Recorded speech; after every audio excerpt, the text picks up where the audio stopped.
শুভ সন্ধ্যা। আজকে একদম হেলদি একটা টিফিনের রেসিপি দেখাচ্ছি। 2 কাপ নিয়ে নিয়েছি সুজি, তারপরে দেব সুজির মধ্যে একটা লঙ্কা কুচি, একটুখানি আদা গ্রেট করা, মাশরুম দিয়েছি, একটু জলে ভাপিয়ে রেখেছি গরম জলে 2-3টে, সেটা দিয়ে দিলাম ধনেপাতা কুচি, দিলাম সুইট কর্ন, সেটাও আমি গরম জলে ভাপিয়ে রেখেছি। এবার দিয়ে দেব এই যে বিনস কুচি, টমেটো কুচি, পেঁয়াজ কুচি, ক্যাপসিকাম, গাজর কুচি। মোটামুটি বাড়িতে এগুলো সবারই থাকে, যা যা থাকবে দিলেই হয়ে যাবে। আর এর মধ্যে পনিরও দেওয়া যেতে পারে টুকরো টুকরো করে কেটে।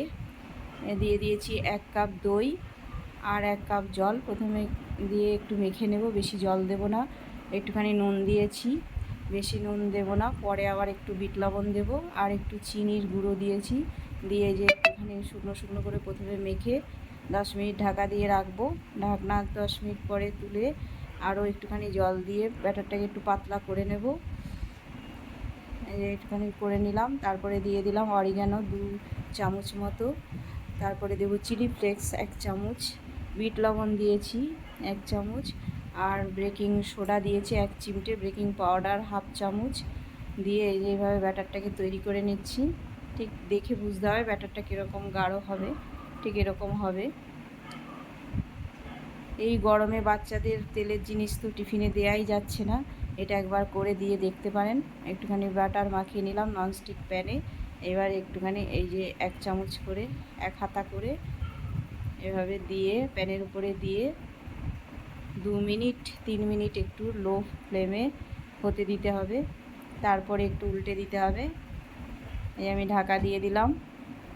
এই 2-3 মিনিট পরে আমি এবার একটু উল্টে দেব, তারপরে আরও 2 মিনিট 3 মিনিট হতে দেব ঢাকা দিয়ে। তাহলেই রেডি হয়ে যাবে সবজি প্যানকেক। দারুণ হেলদি এবং এটা ঠান্ডা হলেও এরকম নরম আর সফট থাকে, টেস্টের কোনো এদিক ওদিক হয় না। চাউমিন এগুলো টেস্ট ঠান্ডা হলে একটু পাল্টেই যায়, কিন্তু এটা পাল্টাবে না, এরকমই থাকবে। একবার বাড়িতে করে দেখবেন এবং বাচ্চাকে দিয়ে দেখবেন, সব সময় বলবে এটা বানিয়ে দিতে। সবজি প্যানকেক এই আমি পরপর আমি সবগুলো করে নিচ্ছি, সব করে নিলাম। এটা ডিনারেও খাওয়া যেতে পারে। মিউনিস আর কেচাপ দিয়ে আমি সার্ভ করেছি। ধন্যবাদ।